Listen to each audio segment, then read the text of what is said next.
The views and opinions expressed in the following program are those of the hosts and guests, and not necessarily those of the staff or management of Worldwide Digital Broadcasting Corporation. Whether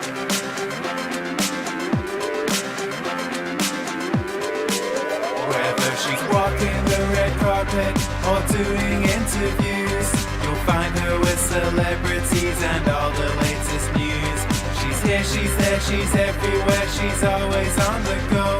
So sit back, relax, and get ready, 'cause it's the Corey Taylor Talks Show. Hello everybody, and welcome to Corey Taylor Talks, live from Las Vegas, the #1 teen talk show. Today I am beyond excited because this is so cool. So about, oh my goodness, probably 2 years now, a little under 2 years. I think it was January 2016. I'm almost positive that's another time.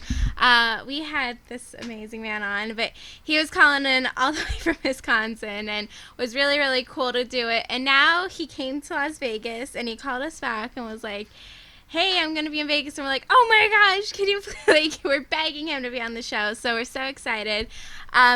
Truly an honor to have you on, Mr. Pete Baetz. How are you? We've had better days, but we've had worse ones too. No, I'm truly so excited to have you on. I think so. You're such an incredible man, and I'm obsessed. And I've talked about this movie or documentary series a million times on my show, Making a Murderer. Because it's just so baffling to me, and I really wanted an inside scoop on it, and you really were able to give us that, because I read a lot of things about it, and some people are like, oh, they didn't completely say everything, and blah blah blah blah blah, but I still think in my heart and soul, and you can talk about this later because I want to get all your feelings on it, but I think that even if he genuinely committed the murder, which I really don't think he did, he should have never got in jail for it because there was not enough proof of it at all. So that's just my opinions. I'm going to say it up front. Actually, your opinion is quite prevalent out there. An awful lot of people think the same thing. Yeah. That it's possible he did the crime, but it was not proven in there. Right. And there's been a lot of speculation since the trial that some of the evidence was tainted that was used against him, and to the point where it has been alleged, and it has been completely cleared up, that the police may have planted some of the evidence. And if they planted some of the evidence, that itself would be enough to knock over the trial. Right. And normally, if police department misconduct runs to the extent where they're planting evidence, it not only affects the defendant, but it actually puts those cops in jeopardy because they are committing a federal offense, a violation of his civil rights. They are committing a state offense in Wisconsin against civil rights, plus they're tampering with evidence, official misconduct, and things like that.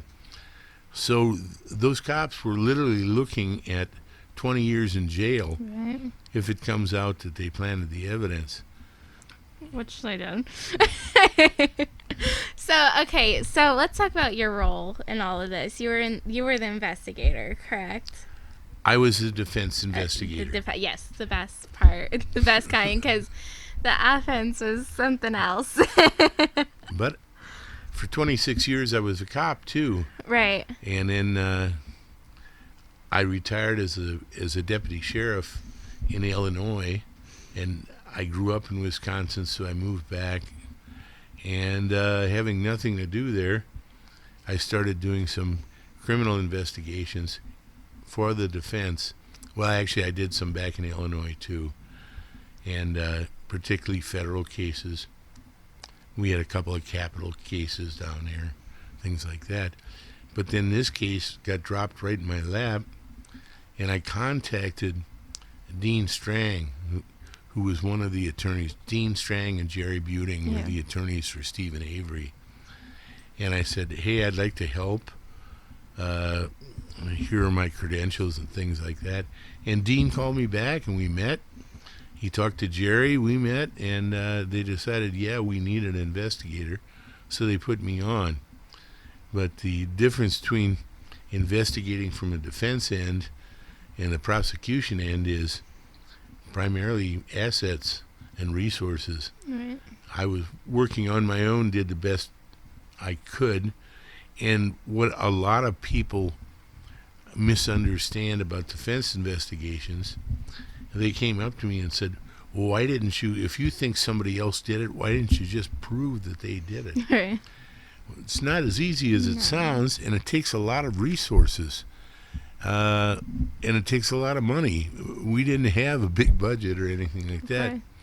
So most of the time, defense investigators concentrate on knocking out the probable cause to be presented against their client. If they can't prove him guilty, he's going to walk. And that's what we concentrate on, and that's what I did, attacking their evidence, things like that. There were certain aspects of that case that they presented. The jury accepted some of them. The jury did not accept them all. I talked to a juror that was later excused on the first day of deliberations. Right. He told me there was no way, but there were two other jurors on that panel that had blood relationships with members of the sheriff's department, and they made it clear to begin with that this guilty guy is going to jail or we're going to sit here forever. And they deliberated for, a couple of days, but they finally gave up and turned around. The initial vote, I think, was right down the middle. Most juries take a vote the first day as a guide, and it was right down the middle. So, and it only takes one juror to kick it into a mistrial. It's like 12 Angry Men. Yeah, it really is. Yeah. But unfortunately, there wasn't that person. Yeah, Henry Fonda wasn't there. But what I tried to do was assist those guys with as much as possible where we could attack it. There were certain areas where I'm in a strident disagreement with the prosecution. And they're key areas, I think, sometimes. One of them, for an example, is that Stephen Avery, one of the reasons he was charged with it was because some, what they call cremains, which are cremated remains, some of the bones from the victim were found in a burn pit behind his house. And this, by the way, is the only reason why Brenda Dassey was tried. Mm-hmm. And I have maintained, and I maintain to this day, that she was not burned in that pit. She was burned at another location. Mm-hmm. Parts of the cremains were brought, and they were actually salted into that spot. Yeah. And the reason I say that, from a human angle, and I think most humans would recognize this, Stephen Avery had a pet dog. His name was Bear, and he was. He was a German Shepherd that nobody was going to fool with. And Bear was chained right next to that burn pit. And he was your typical junkyard dog because that's what it was. This is a junkyard where he was living. And nobody that was not known to Bear was going to get in that area. So I think whoever did it was known to him, possibly was a resident of that particular area and walked in and planted it. But Stephen Avery, if you're going to kill somebody, you're going to leave evidence behind no matter how good you are. And killing somebody, and to get rather blunt on it, cutting their throat, which is what they accuse him of, is a very dirty crime. I mean, dirty in that there are droplets of evidence that are left everybody, everywhere. Mm-hmm. And the human body, of course, keeps blood under pressure. So when you invade that pressurized container, it's really going to spray. Right. And there are criminal experts in blood spray patterns and things like that because of how prevalent it is. The county and the state's attorney, district attorney, went over his house literally with a magnifying glass and never found any indication whatsoever that she was killed inside. And at the end of it, they just said, well, he cleaned it up real good. Now, I was a cop 26 years. You can't clean it up that good. I have seen professional crime scene cleaner-uppers that come in. People hire them because you got a nasty house full of blood. And they came in, and they could not clean that up where it was impossible to determine it was a crime scene.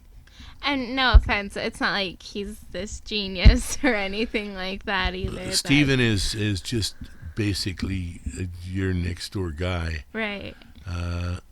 He's not intellectual by any means, and he is probably institutionalized by now because of all the time he spent in jail. Yeah. And it's a shame. But he was able to participate in his own defense. In one part here, we're going to give you something secret for the Corey Taylor Talk Show. Okay. Now, everybody knows about this, including Stephen, but because I wrote a memorandum and sent it in. But because Dean and Jerry were both 100 miles away from Calumet County, they weren't able to get there an awful lot as much as, and you like to keep your client in a good mood, you know, and demonstrate that you are doing your best to take care of them. So they asked me, because I only lived 20 miles away, to go down and visit him and to talk with him and things like that. And the first time I went down to the Calumet County Jail, I went in there, identified myself. They had a list of that, but I kind of dumbfounded them that I was visiting him. But since I was in the defense team, they couldn't really stop it. But because I was a retired deputy sheriff, they were very nice to me and all that. But we went in the room where I was going to do the interview with him, and it wasn't an interview, it was just a friendly visit.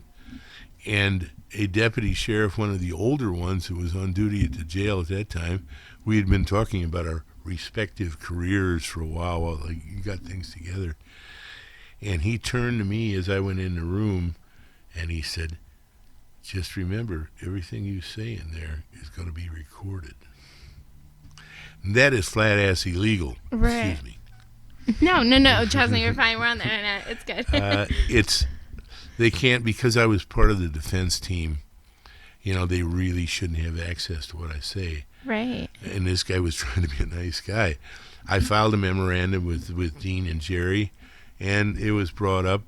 But I had to tell them as a warning, too. So consequently, when they did visit him, they were really impaired in talking to him. A lawyer has to be able to talk to his client without hesitation or any right. But I can't help to think it's in the back of their mind. That in itself is probably not grounds for a reversal of anything, but it just shows, I guess, and like I say, you're the first that hasn't been publicly revealed before. Yeah, no, that's insane. But it's indicative of what they did. The prosecuting attorney, Mr. Kratz, who is not a favorite of mine, I better make that clear to begin with. I don't think he's anyone's favorite. Well, he was extremely arrogant, and he was very arrogant with us. For example, in producing material, he has a legal obligation to literally give us everything he's got. It's called discovery in Wisconsin. Mm. It's called disclosure in some other states. But and eventually we got everything he had, but it sure took us a long while and a lot of asking and things like that. and anything he could do to harass the people and things like that. Stephen was allowed to make phone calls in the jail, and he didn't receive, well, he may have received phone calls from his attorneys, but he could make them. And first of all, they're extremely expensive because they charge him as collect call, which goes through a private company. And the other thing was the jail staff listened in on him, in fact, probably recorded them at the same time.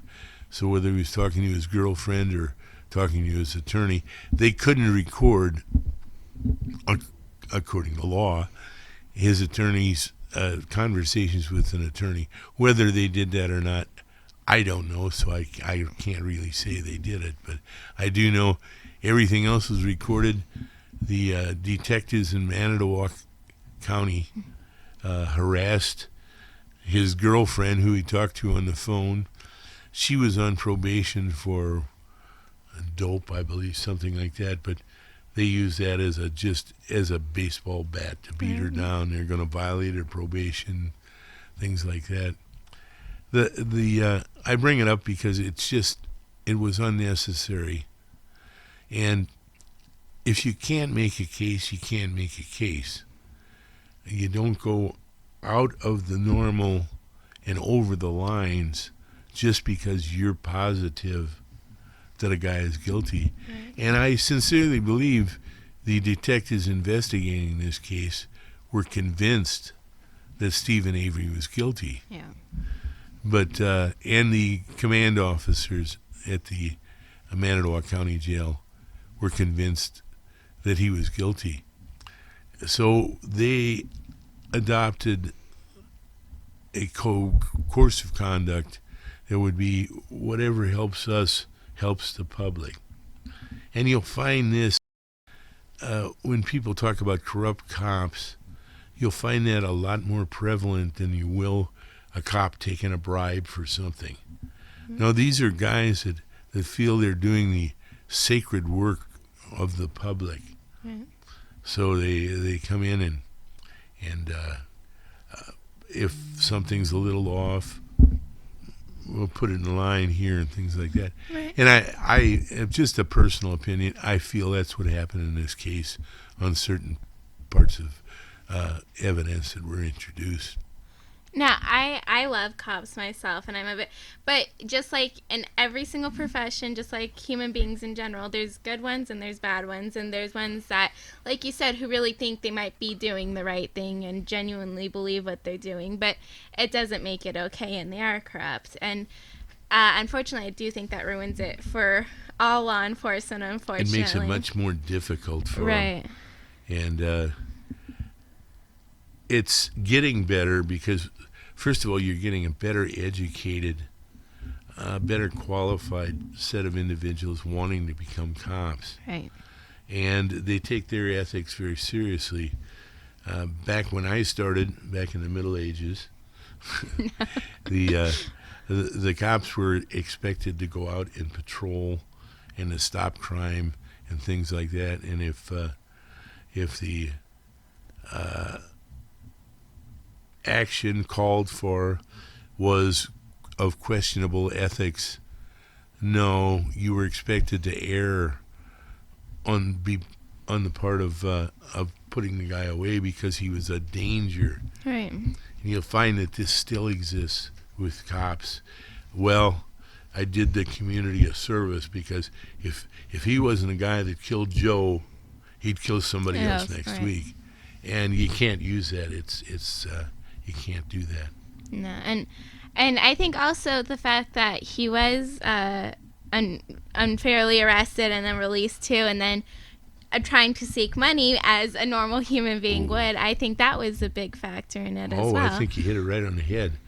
He had a potential suit against Manitowoc County, $multi-million. As it should have been. Yeah, and what happened was they put him between the proverbial rock and a hard place. And he wound up settling for about $450,000, which the lawyer representing him on the civil case got a third of that. So he had 2/3 left. and his legal fees probably ate that up. So he never realized a penny from that first case, and the first rape case against him was a travesty. What the sheriff's department did on that case should have been investigated a lot harder and a lot more thoroughly. Again, government tends to cover government, and as we'll talk about a little bit later on the recent developments. Yes. But in that particular case, the state attorney general, Peg Lawson, I don't know her last name, or I don't know how to pronounce it, but she was the state attorney general, and when all of this came up and he was released the first time, she ordered an investigation of it. And the investigation is public record. And I've read it, and a lot of other people have too. And her own investigators took pains to point out that they did this and this wasn't right, et cetera, et cetera. Yet her final report, which doesn't include the reports of investigation, just her final analysis, said, we concluded the police didn't do anything wrong in this case. They just had the wrong evidence involved. No, they intentionally put him in jail. Well, they hated him. The whole town hated him, and all the Averys. They weren't a fan of the Averys. And that happens with cops. You know, we have to call it like it is. No, and there are guys, particularly beat cops and things like that one of their jobs is to know their neighborhood, so they get to know people in it, and they get to hate some people in it, and they would be convinced that they were good for almost every crime committed. Right. And they may be, for all I know, but it's just a prevalent thing. And that's how Stephen Avery was with the Manitowoc County Sheriff's Department. Even though he had a relative that was a member of the Manitowoc County Sheriff's Department at the time, they didn't like him. Right. And they went after him. Yeah, well, and I mean, the whole cat thing that he did and all that junk, I know, like, they didn't really bring it, like, much up in the documentary, but I think that's just circumstantial evidence, and it was completely ridiculous that everything was based off of basically that, and that the whole town just hated him, and it was a small town, and that's a big problem too. I think you're right.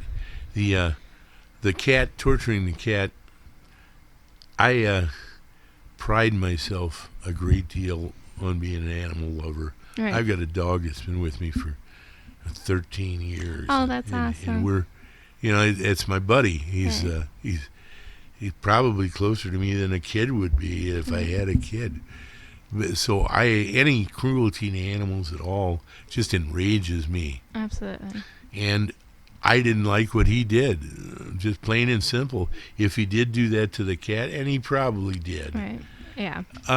It was terrible, and it's the kind of thing you see a kind of warped teenager doing just to impress his friends. Right. He probably doesn't like it much either, but he's going to show how tough he is. And that may have been it. I never went over it with Stephen much, but the fact of the matter is that had nothing to do at all with raping somebody or anything like that. But they use it consistently to prove that he's just a no-good person. Even if somebody is cruel to an animal, once that case is over and they're punished for it, you have to move on. Right.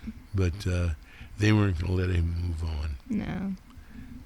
I seem to be doing all the talking, Well, Corey. I'm sorry. No. Oh my goodness, are you kidding me? No, I completely. I am just still astounded by this case, and but I also want to talk about Brendan too, which is just, I feel so bad for that poor kid. That is, he should have never even been brought in this at all. And no, but what isn't generally realized is one of the reasons Brendan Dassey went on trial was because before he was a suspect, he was a defense witness.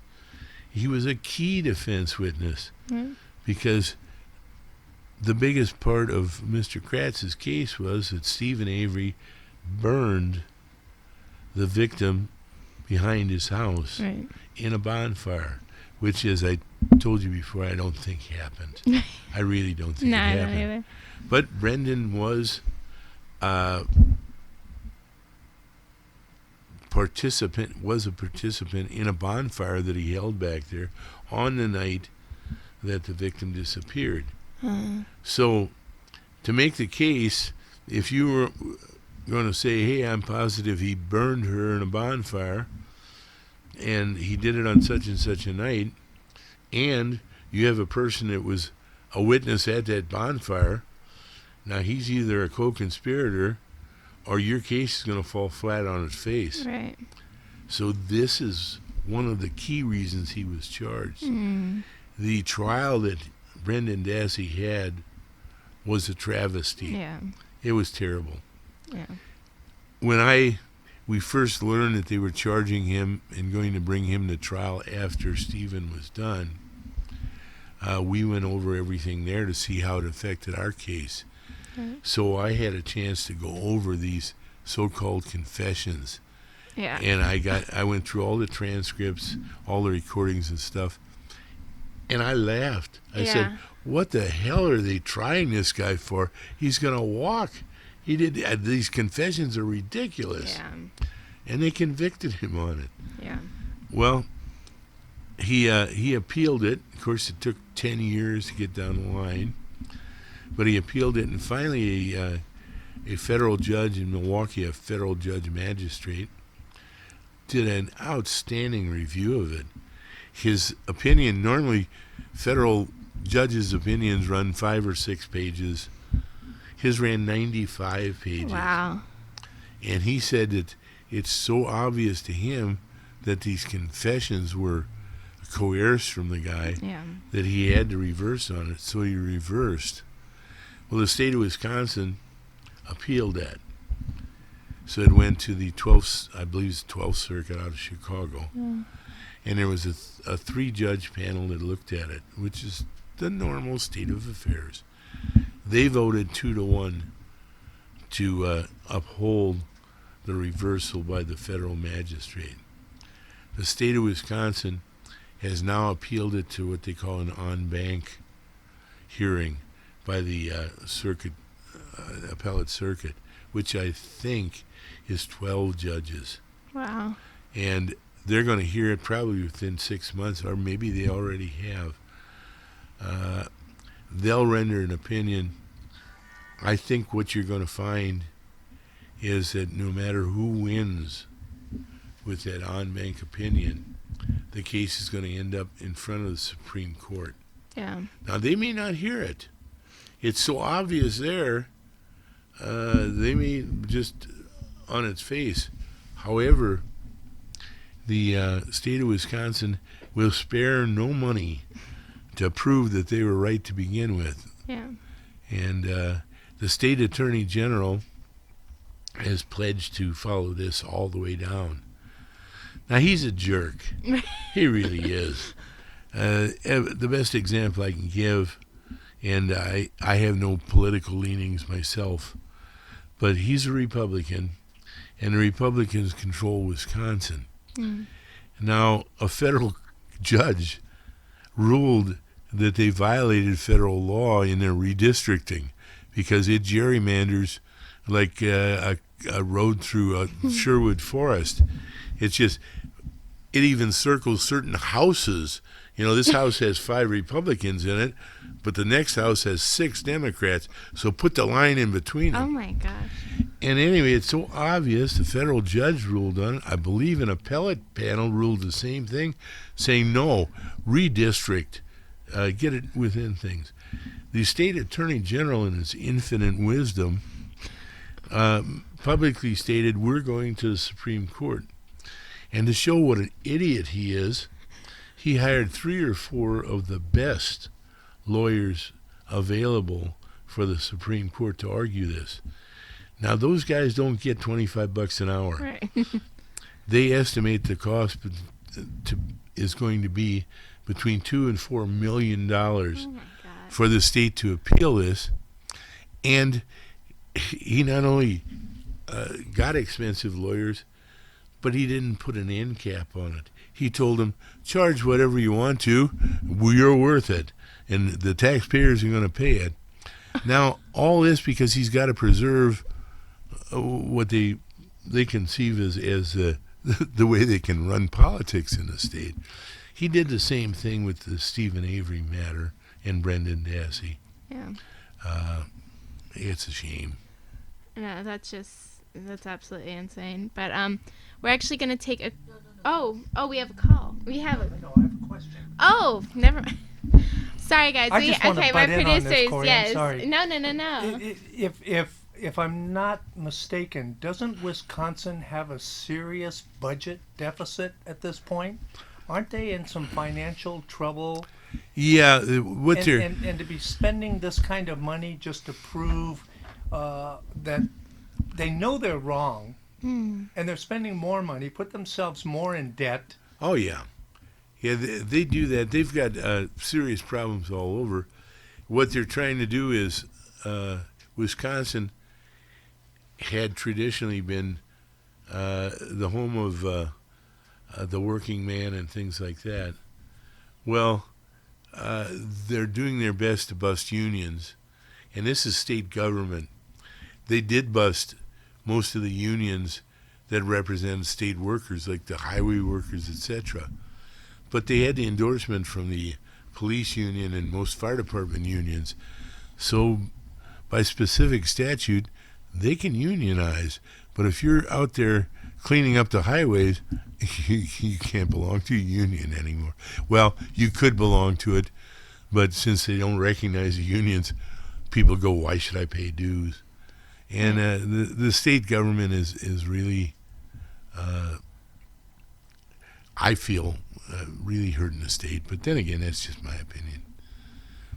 Do you find that the situation with law enforcement today and some of the things that you're running into are much more prevalent than when you were on the force, or say 15, 20, 30 years ago? Well, you really raised an interesting area, because one of the things today with law enforcement is we're getting a much better educated group of individuals applying for it. The thing is, that's not always good.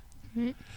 What you need in cops, small town, where I grew up, Two Rivers, Wisconsin, 12,000 people, what you need there is somebody that will devote him or herself to, patrolling, and a good cop will be able to see something that's wrong and stuff like that. And he may go along for 364 days out of the year not seeing anything, but then he might catch the burglar that's out there. What happens is we got all these super educated cops. They've all got college degrees in forensics and things like that. Consequently, they're all fighting with one another because they all feel that they should be chief. And one thing you always had with cops before was a brotherhood. Yeah. Mm-hmm. And they stuck together and they worked together and things like that. No, now you're getting to the point, because we keep saying, we need more of this, that you got people that will intentionally let something slip past somebody else without telling them, mm-hmm. because they can use that later on.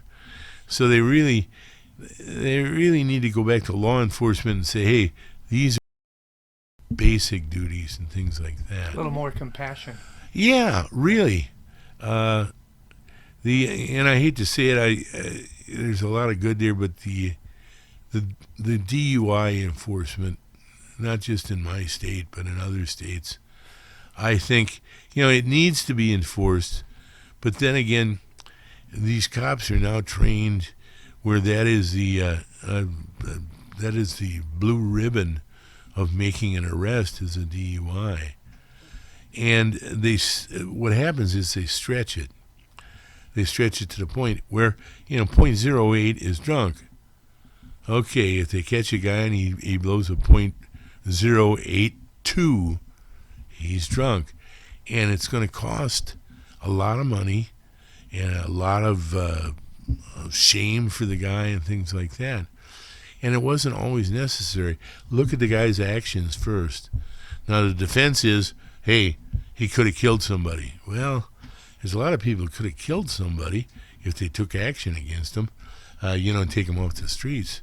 But an example, and this is probably going to endear me to your audience, the young people, is right now I've been told there are almost as many people killed because of texting while driving as drinking while driving. But nobody will say, hey, tell you what, you don't let them drink until they're 21 so that they're a little more mature. Don't let them have a phone until they're 21, or at least a phone in a car until they're 21. And the population rises up then and goes, my God, I won't be able to reach my boy. So people will continue to get killed. And I think, and the sad part is in most cases, it's the young people. It is because texting. they don't have the experience driving, and they think that they can do both at the same time. And it's just, well, I'm just looking down for a second, and I believe me, you know for a fact what can happen in a second or two. I have reached the stage where I can't chew bubble gum and walk at the same time. I'm old and decrepit. But that's why I don't text and drive. Yeah. I'm lucky I can talk on a phone while I'm sitting in a living room. But I'm sorry I'm getting off the subject. No.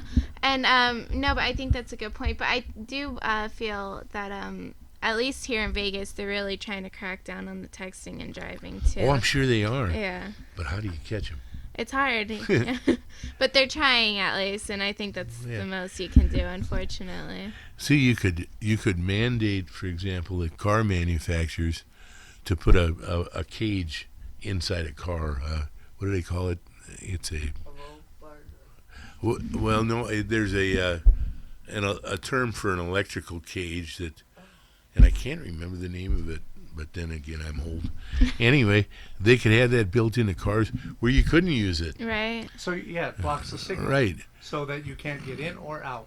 Yeah, right. Exactly. And as long as the engine's running. They won't do that. Yeah. They'll never force them to do that. They'd rather have dead people. Yeah. Because again, mom and dad want to be able to contact their kid. Right. Where are you? And it's a shame, but I just bring that up as an example. I'm not pro-drunk driving. No. Please don't misunderstand. But I'm just saying that attention needs to be shared with everything that's out there. I had a situation when I was in high school, and fortunately I wasn't driving, but I had been to a party about 4 blocks from my home, and I had a little bit to drink, and was trying to make my way home, and it was late at night, and I knew when I got home, if my dad was still awake, my ass was gone. And a couple of local cops pulled up.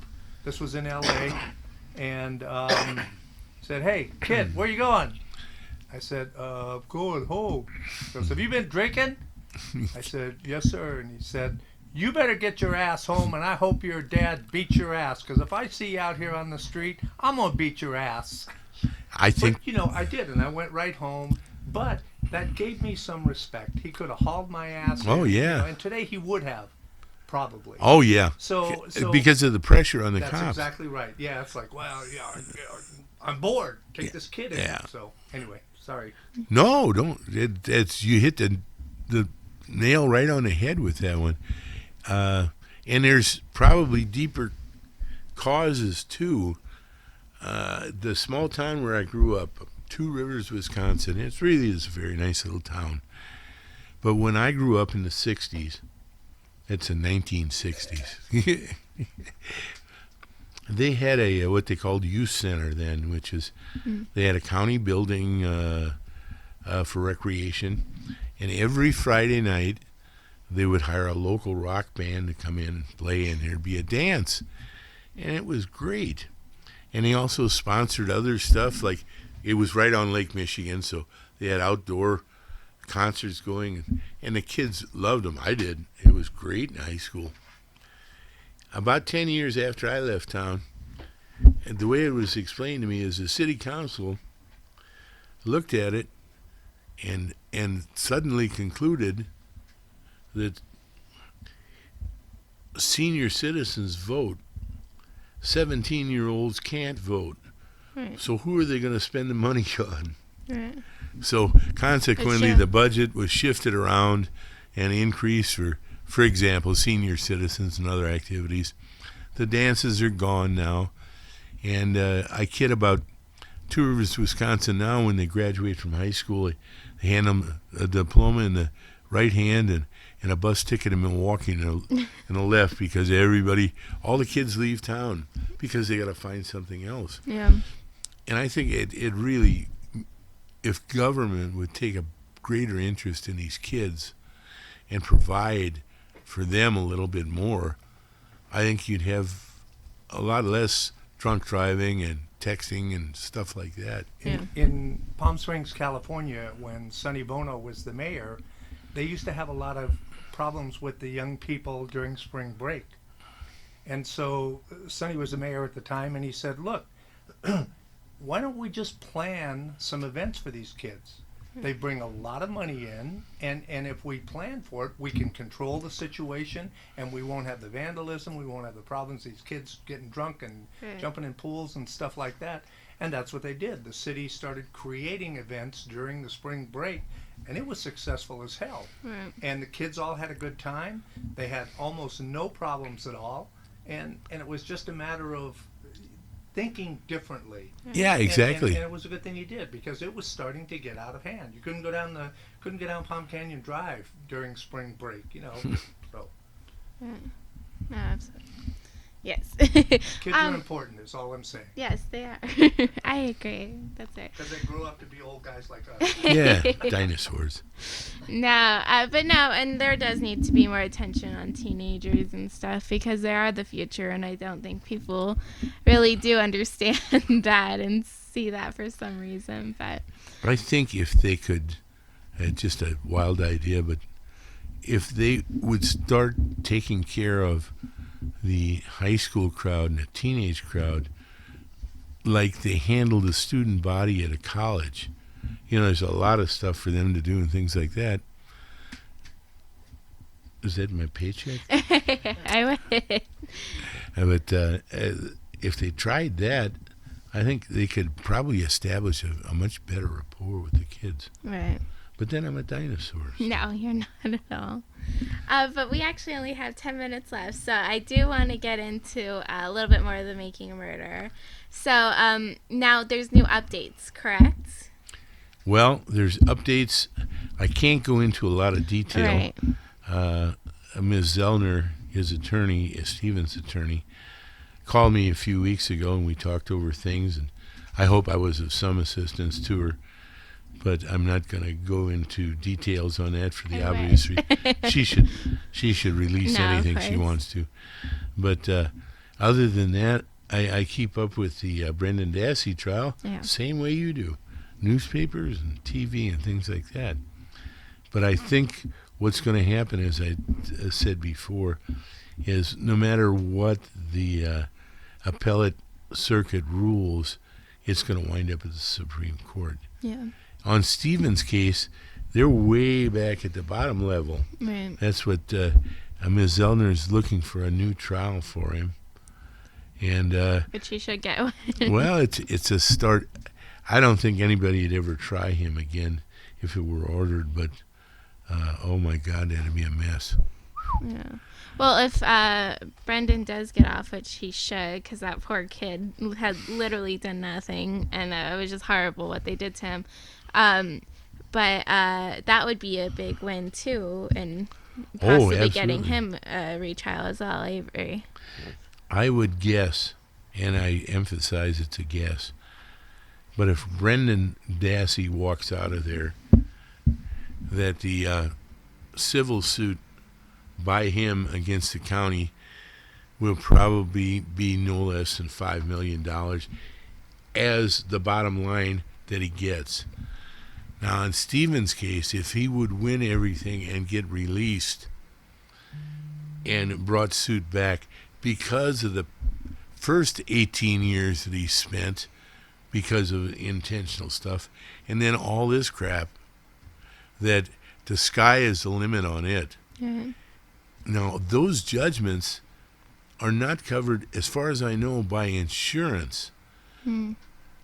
Because the insurance, normally they refuse payment on something that they say is willful misconduct. And you may have willful misconduct on this case. I think there's a good chance of it. So that would have to be borne by a special tax levy in the county where all this occurred, which is Manitowoc County. Right. Now, they've had some reversals in the past couple years, manufacturing pulling out and things like that. A lot of job loss there. This would hit them hard. Mm-hmm. And perhaps it should. They're the ones that elected the sheriff. Right. No, it's true. And also, I had to ask, and we're getting a lot of questions, including one from Donna, but we're getting a bunch of people asking, but Donna's from New York, and she's the first one I saw. So they're asking, who do you think did it? Because from what it sounds like, it doesn't sound like you think Stephen did it. I don't think Stephen did it, so who do you think did it? I don't think Stephen did it. Right. I've had since 10 years ago, had my eye on two individuals. I think there's a very good chance they're the perpetrators. This was communicated to Miss Zellner. I'm not going to tell you who they are. I understand. But they'll hopefully they'll get their just desserts. Right. And I don't think they had anything to do with Stephen of a conspiratorial nature. Gotcha. And they had nothing to do with Brendan of a conspiratorial nature. But I will say this. Did I tell you about Bear? Yes. They didn't excite Bear. Right. So you take that for what it's worth. Interesting. Yeah. I feel like well, you are a detective, I guess. I'm like, feels like very, but it is. That's exactly. It's real life. It's a real life crime show, basically. But this is the case has been so amazing because of the public interest it's generated. I on Facebook, I've made contact with a group out of Ireland and England that holds rallies on this case. And they're all over, and then of course Reddit has a lot of interest, and they've got subcategories, and some of these people make me embarrassed because they know more about this case than I do, and they've got their fingers on the details, and they're very impressive. It's been 10 years since I handled the case, and as I said, I'm a dinosaur, and you tend to forget things. I find myself standing in my kitchen going, what the hell did I come out here for? So you can imagine, I can't recite chapter and verse on this case anymore. Right. So I can just give you general stuff. But these people that are interested are really good at what they do. And the fact that they're all sharing it together, I think is great. I really do. Right. No, I think it's really cool because it really did. A lot of people got together and saw the injustice that happened, and so it's important, and it shows that when people do come together and show this, it's changing, and hopefully, at least if nothing else, Brendan will get off. Yeah. And I think that's an important thing for sure. And if you look at the least possible benefits, at least this is going to put the fear of God in some cops and maybe thinking of doing it to somebody else. Right. So they're seeing what it can be like. That's great. Yeah. But the two girls that filmed the movie, we had talked. They must have interviewed me for 60 hours. Wow. And, of course, I got my 4 minutes of fame in the movie. But they did a great job on it. But It was great. they have been accused, and I've felt wrongfully, of leaning too much towards the Avery side. And I know for a fact they went out of their way to cover both sides. I agree. But Kratz told them essentially to go to hell. Mm-hmm. And, well, you get what you... So, Yeah, I heard. Is there a part 2? Do you know about? I don't know. The girls haven't communicated with me since they got rich. God. A lot of that happens to me. People that get rich don't communicate anymore. Well, thank you so much, Pete, for being on. Truly incredible having you. An honor. Just awesome. Well, I really appreciate what you said there. When I was on a year and a half or 2 years ago, my brother listened in, and the first thing he did was call me up and tell me, "Why the hell don't you let somebody else talk?" I hope I haven't done that tonight. No, you were great. And Why you're here. that's right. That's right. Exactly. No, you did great, and I learned so much, and it shakes me all over again because I was starting to calm down away from it, but now I'm just worked up about it again, and oh my goodness. But thank you so much, Pete. Truly, once again. It really was my pleasure. Thank you. And thank you guys so much for watching. And that's it. So please go check everything out. Check out Making a Murderer if you haven't already, which is out of this world if you haven't, because I think everyone has. But it's so crazy, and do anything you can to support it and get the word out of everything. So thank you guys so much for watching, and remember, never give up, always believe, and you will achieve. Thank you, and God bless.